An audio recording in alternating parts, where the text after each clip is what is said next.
झारखंड में सरकारी नौकरी की बात हो और उसमें कोई लफड़ा ना हो, ऐसा शायद ही कभी हुआ हो।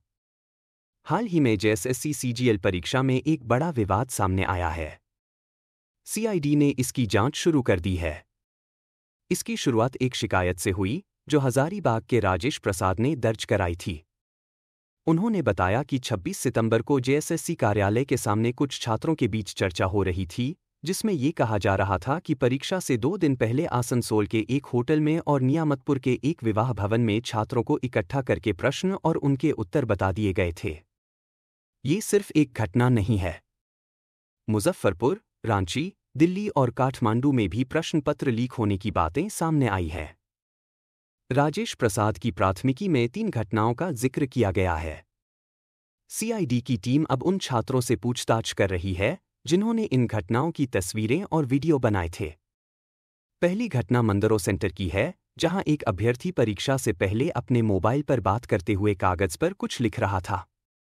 हजारीबाग के आशीष कुमार ने उस छात्र के लिखे हुए प्रश्न का उत्तर अपने अखबार में नोट कर लिया। दूसरी घटना धनबाद के बीएड कॉलेज सेंटर की है, जहां एक वीडियो क्लिप में एक छात्र सड़क पर चलते हुए मोबाइल पर बात कर रहा था और कुछ लिख रहा था।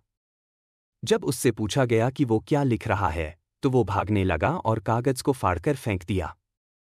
तीसरी घटना बलियापुर की है, जहां गिरिडीह के छात्र रामचंद्र मंडल ने देखा कि एक व्यक्ति परीक्षा से पहले अपने मोबाइल पर बात कर रहा था और कुछ लिख रहा था।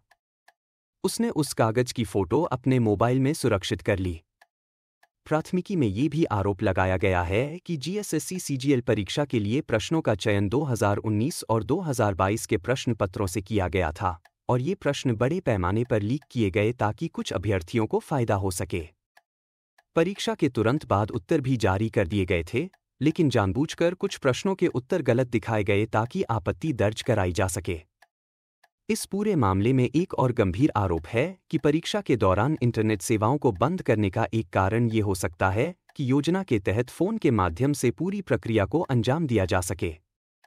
आरोप है कि इस षड्यंत्र में जेएसएससी के अधिकारी, कर्मचारी और उच्च पदस्थ अधिकारी भी शामिल हैं, ताकि अपने मनचाहे लोगों को सरकारी पदों पर बैठा सकें। जब इंटरनेट सेवा बंद की गई, तब काफी हंगामा हुआ कि ऐसा क्यों किया गया। अगर इस मामले की जांच सही तरीके से की जाए, तो कई बड़े अधिकारी और पदाधिकारी इसमें शामिल नजर आ सकते हैं। पहले भी ऐसी खबरें आई थीं, जिसमें बड़े लोगों का जिक्र था। इस पूरे प्रकरण में सत्वत इन्फो नाम की एक जांच एजेंसी का भी नाम आया है, जो पहले से ही ब्लैकलिस्टेड थी। इसके बावजूद उसे काम सौंपा गया। अगर सरकार इस परीक्षा को रद्द नहीं कर रही है, तो इसका मतलब कहीं ना कहीं सरकार के अंदर के लोगों का भी हाथ है।